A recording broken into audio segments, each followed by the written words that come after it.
आधी करा चुका आणि चुकांमधून शिका. असं म्हणण्याचं कारण काय आहे, की कुठल्या पण गोष्टीची चूक झाली किंवा आपल्याकडनं चुकली ना, तर चुकण्यामधनं आपल्याला शिकायला भेटतं. तर रावळ फूड्समध्ये तुमच्या सगळ्यांचं स्वागत आहे. तर आजच्या व्हिडिओमध्ये आपण मोमोजची स्टफिंग रेडी करून घेतली, कारण की 2 दिवस मोमोजला पूर्ण आराम होता आणि आपले एकदम फ्रेश मोमोज असतात तुम्हाला तर माहिती आहे. स्टफिंग झाल्यानंतर वडापावचा मसाला केला आणि मी डायरेक्ट निघालो. एवढं खतरनाक ऊन आहे ना बाहेर, मला वाटलं नव्हतं एवढं आणि ऊन पहिल्यापासून मला सहन होत नाही. उन्हाचा माझा 36चा आकडा आहे, अजिबात सहन होत नाही. पण काय आहे, कधी कधी आपल्या कामामुळं जावंच लागतं आणि मला जायचं होतं कटिंगला खास करून, त्याच्यामुळं मी निघालो होतो.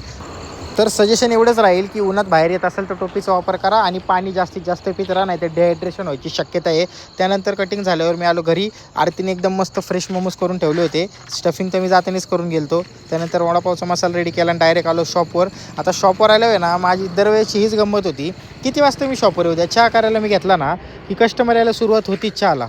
आणि काय होतं, मला सारखं सारखं त्यांना थांबा वगैरे असं म्हणायला कसं तरी होतं. पण नेमका चहा आहे ना, आपल्याला उकळायला जास्त वेळ लागतो ना, त्याच्यामुळं थांब म्हणावंच लागतं. पण कस्टमर थांबतात राव. आता चहा झाला, त्यानंतर चहा वाटायच्या आधीच कस्टमर आलेले होते, त्यामुळे पटापट जे पार्सलचे चहा होते ते देऊन टाकले आणि मग चहा वाटून पण आलो. तर व्यवसायामध्ये आहे ना, सगळ्यात महत्त्वाची गोष्ट जी आहे ती चुका.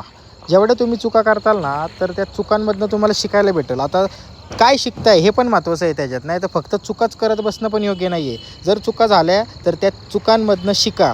हेच मला म्हणायचं आहे, की चुका करा पण त्या चुकांमधनं शिका.